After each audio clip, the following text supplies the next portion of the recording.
आसमानों में उड़ा करते हैं फूले फूले, आसमानों में उड़ा करते हैं फूले फूले, हल्के लोगों के बड़े काम हवा करती है।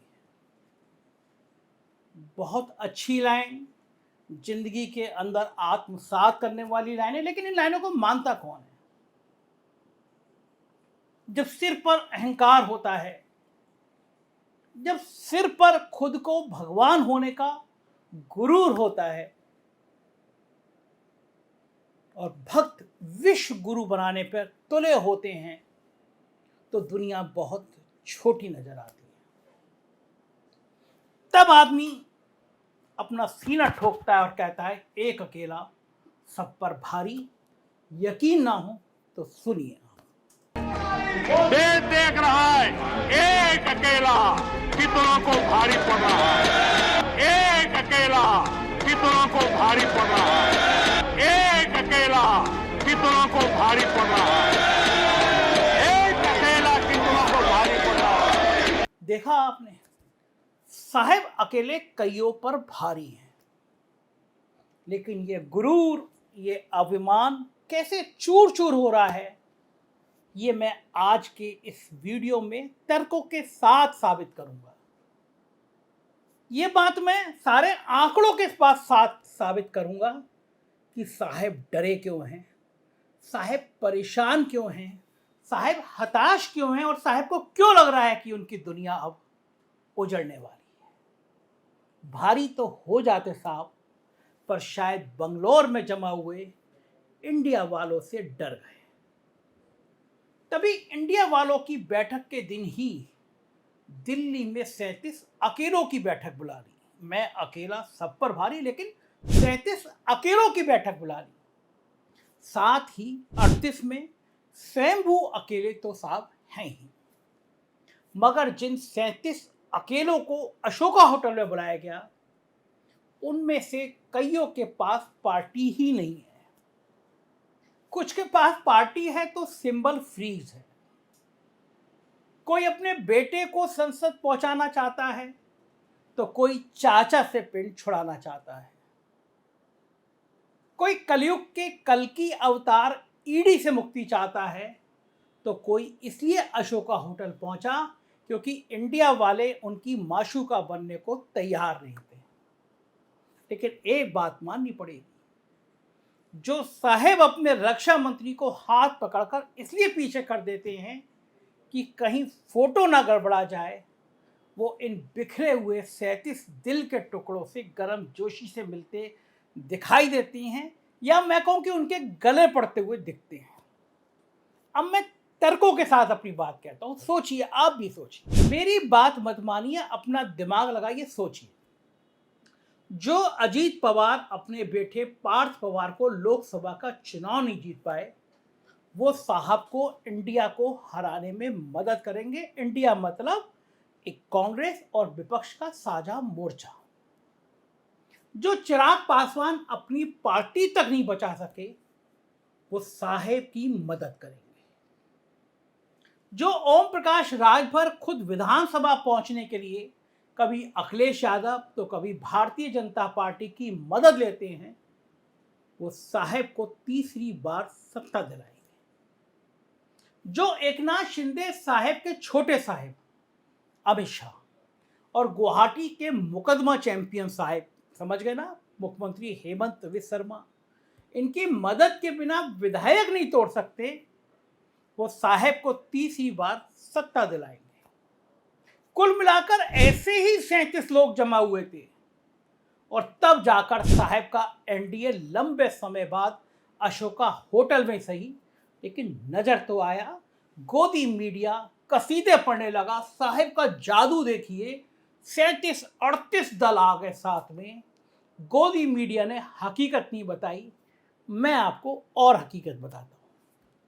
यहां पे भी आपको याद रखने वाली बात होगी, यहां भी मैं अकेला, यही एटीट्यूड बरकरार रहा।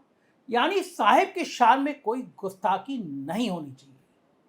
यहाँ तो अशोका होटल वाले एनडीए में मैं ही अटल और मैं ही जॉयस फर्नांडीज, ये वाला माहौल देखा। एक बड़ी माला सबने पहनाई, साहब का प्रवचन हुआ, किसी को बोलने का मौका नहीं। पता नहीं कि ये अशोका होटल वाले एनडीए का संयोजक कौन है, किसी को समझ में नहीं आया। क्योंकि पुराना एनडीए अगर आपको याद होगा तो ये जरूर याद होगा कि एनडीए सरकार का एजेंडा सेट करने का संयोजक जॉर्ज फर्नांडीज की सदारत में इकट्ठा होकर सभी दल बनाया करते थे और फिर उस एजेंडे का पालन अटल बिहारी वाजपेयी की सरकार किया करती थी।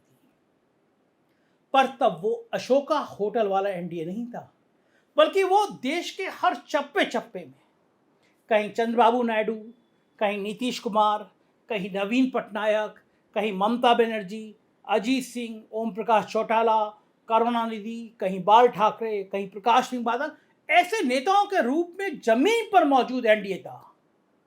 आश्चर्यजनक रूप से 38 लोग एनडीए के नाम पर इकट्ठा तो हो गए, लेकिन कहीं कोई तारतम्य वाला भाव दिखाई नहीं।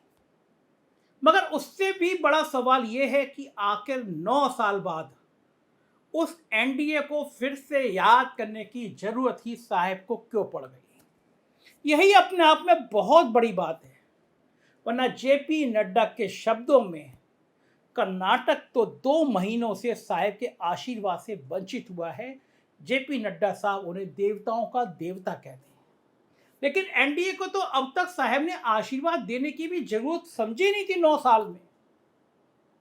क्योंकि तब तो कहते थे भाजपा की सरकार आएगी, अकेले दम पर आएगी, लेकिन अब तो आशीर्वाद लेने की नौबत आ गई है। बाकी दलों से साहब अब आशीर्वाद लेने की हालत में पहुंच रहे हैं। आखिर इतना बड़ा बदलाव हुआ कैसे, इसको समझते हैं। साल था 2001, अक्टूबर का महीना था। केशुभाई पटेल को भारतीय जनता पार्टी आलाकमान ने गुजरात के मुख्यमंत्री पद से हटा दिया था और उनकी जगह भेजे गए थे दिल्ली के अशोका रोड स्थित भारतीय जनता पार्टी मुख्यालय में बतौर महासचिव शंकर सिंह बाघेला की कृपा से निर्वासित राजनीतिक जीवन बिता रहे नरेंद्र दामोदर दास मोदी। कभी वार्ड का चुनाव भी नहीं लड़े। नरेंद्र मोदी सीधे सीधे मुख्यमंत्री बन जाते हैं और इस मामले में उस वक्त की बिहार की मुख्यमंत्री राबड़ी देवी के सीधे मुख्यमंत्री बनने के रिकॉर्ड की बराबरी करते हैं।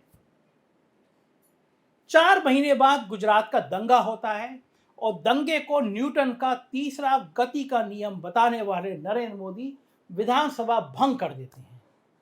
फिर दंगों से उपजे सांप्रदायिक माहौल में लगातार बार बार 2002, 2007, 2012 पूर्ण बहुमत की सरकार का नेतृत्व करते हैं और फिर उसके बाद अन्ना हजारे के आंदोलन से बने एंटी कांग्रेस माहौल को अपने पक्ष में भुनाकर 282 सीटों के साथ दिल्ली में पूर्ण बहुमत की सरकार बनाते हैं और फिर 5 साल बाद पुलवामा बालाकोट की घटना को अपने चुनावी राष्ट्रवाद से जोड़कर वो एक बार फिर 303 सीटों के साथ पूरे बहुमत के साथ सत्ता पर काबिज होते हैं।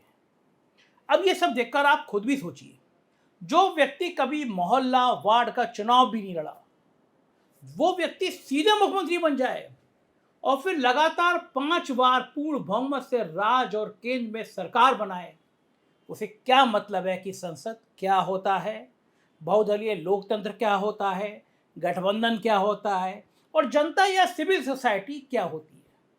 जैसे आपके मोहल्ले में यदि किसी के पास टूटी साइकिल भी ना हो और अचानक उसकी करोड़ों की लॉटरी लग जाए और वो सीधे BMW पर चलने लगे, तो भला मोहल्ले वालों से सीधे मुंह बात भी करेगा क्या? लेकिन कुछ सालों में यदि इसकी हालत फिर खराब हो जाए, BMW भी बिक जाए और टूटी साइकिल पर वापस आने की नौबत आ जाए, तो सबसे पहले वो आदमी मोहल्ले के वैगनआर और मारुति अल्टो वालों से दोस्ती करने की कोशिश करेगा ताकि जरूरत पड़ने पर इन वैगनआर और ऑल्टो वालों की मदद ली जा सके। दरअसल इसी तरह की 37 ऑल्टो और वैगनआर का जुगाड़ अशोका होटल में किया गया, क्योंकि ज़्यादातर BMW और मर्सिडीज तो उस दिन बंगलौर जा चुकी थी। सिर्फ एक साहब की BMW अशोका होटल में 37 छोटी कारों से दोस्ती निभाने के लिए पहुंची थी। लेकिन याद रखिए, इन 37 ऑल्टो और वैगनआर में 37 में तो पेट्रोल ही नहीं था और उन्हें धक्के लगा कर लाया गया था। राजनीतिक भाषा में कहें तो 37 पार्टियां ऐसी थीं जिनका कोई लोकसभा में एमपी नहीं है। 2 गाड़ियां एकनाथ शिंदे और अजीत पवार की थी जो दूसरे के गैरेज से उठाई गई थी। चिराग पासवान और पशुपति पारस चाचा भतीजे की गाड़ी का इंजन भतीजे चिराग लेकर आए थे, जबकि सीट और डिक्की चाचा पारस लेकर आए थे। लेकिन आश्चर्य की बात कि गले मिलने पैर छूने के बावजूद इंजन और डिक्की अभी तक जोड़ी नहीं जा सकी। अब ऐसे में एनडीए का इंजन और डिक्की लोकसभा चुनाव तक साहब जोड़ पाएंगे, ये बड़ा मुश्किल है। मुश्किल इसलिए क्योंकि साहब के मैकेनिक, बताइए कौन, दिमाग लगाइए, साहब के मैकेनिक कौन? मैं बताता हूं, अमित शाह, ईडी, सीबीआई, इन सबको जोड़ने में नहीं बल्कि तोड़ने में कला में महारत हासिल है। ये लोग जोड़ते नहीं, ये लोग तोड़ देते हैं। वहीं दूसरी तरफ राहुल गांधी ने जोड़ने वाले मैकेनिक का काम भी सीख लिया है। क्योंकि अभी उन्होंने मोटरसाइकिल बनाना ही सीखा है और 4 चक्का गाड़ियों पर अभी वो मैकेनिक का काम मल्लिकार्जुन खड़गे और नीतीश कुमार से सीख रहे हैं। लिहाजा साहब की बेचैनी और बढ़ी हुई है। अब ये बेचैनी सिर्फ रुलाकर साहब को आंसू गिराने पर मजबूर करेगी, बौखलाहट को बढ़ाएगी, ये समय बताएगा। समय बड़ा खराब चल रहा है। मणिपुर की घटना साहब के माथे पर पसीना ले आई है। पूरी दुनिया अब मणिपुर पर सवाल उठा रही है। कोई सोच भी नहीं सकता था कि लोकतंत्र में एक राज महीनों तक चलता रहेगा और साहब मणिपुर का मां भी नहीं बोल पाएंगे। कोई सपने में भी नहीं सोच सकता था कि किसी राज्य में महिलाओं को नग्न किया जाएगा, उनके शरीर से खिलवाड़ किया जाएगा, भीड़ उन्माद की तरह उनके शरीर से खेलेगी और महीनों तक सैकड़ों लोगों की हत्या हो जाने के बावजूद साहब उस राज्य तक जाएंगे नहीं। ये साहब की हताशा का दौर है, ये साहब के परेशान होने का दौर है। साहब को समझ नहीं आ रहा कि एक के बाद एक के बाद एक के बाद चीजें बर्बाद क्यों हो रही हैं, बिगड़ क्यों रही हैं, तबाह क्यों हो रही है। देश की राजनीति अब एक निर्णायक मोड़ पर आती हुई नजर आ रही है। 4 PM देखते रहिए, हम राजनीति की हर खबर आपको बताते रहेंगे। ऐसी प्यार बनाए रखिएगा। शुक्रिया।